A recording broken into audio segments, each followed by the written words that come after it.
কিরে তোদের অবস্থা কেমন হইলো? ভাই গেছিলাম তো ভালোবাসি কথা কইতে যাইরা মার খাইলাম। কি তোদের মারছে? তোর আমার ছোট ভাই হয়ে মার খাইছিস? কারা মারছে? ভাই ওই আশিকার শিয়াব আছে না, ওরা আমাদের অনেক মেরেছে। কি ওরা দি করস বন্ধু? ওরা তোদের মারছে? আচ্ছা ঠিক আছে, ওদের কিছু করতে ভাই চাই। ওদের কিছু করতে হবে। এই উত্তেজিত হইস না, ওদের আমি ঠান্ডা মাথায় বুদ্ধি দিয়ে সাহায্য করতেছি। তারা যা, তোরা এখন ঘরে যা।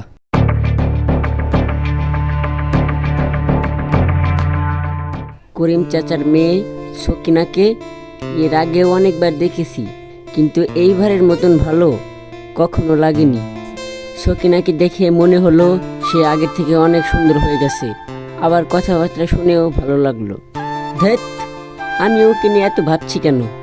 আচ্ছা, আমি কি ওকে ভালোবেসে ফেললাম, নাকি এটা আমার আবেগ? আচ্ছা যাই হোক, যদিও ভালোবেসে ফেলি তাহলে পরে এক সময় বলে দেব আমি তোমাকে ভালোবাসি। মেহনাজ, সেদিনকে দুইটা ছেলে আমাদের বাঁচাইলো না। দুইটা ছেলের ভিতরে একটা ছেলে মোটা কাটা সুন্দর করে, তার নাম কি? ওরে চিনিস না? ওই নাম শিয়াব। ওই ছেলেটা তো আমার ভালোই লাগে, তোর কাছে কেমন লাগে? না, ওই ছেলেটা খারাপ না, ভালোই। মেহনাজ, ওই ছেলেটাকে তো আমি ভালোবেসে ফেলেছি। ও তাই? কিরে শিয়াব, তুই এখানে আর আমি তোকে দুয়ারে দুয়ারে খুঁজে বেড়াচ্ছি, দেখি তুই কোথায়ও নাই।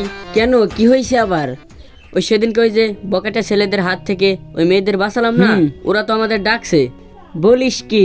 আরে ওই দুইজনের মধ্যে একজন আছে না, করিম চাচার মেয়ে সকিনা। হ্যাঁ, ওরে তো আমার সেই ভালো লাগছে, ওরে আমি মন থেকে ভালোবাসি, ওরে আমি বিয়ে করতেও চাই।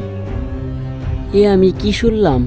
আমি যাকে ভালোবাসতে শুরু করেছি আমার বন্ধু তাকে অলরেডি মন দিয়ে ফেলেছে, আবার বিয়েও করতে চায়।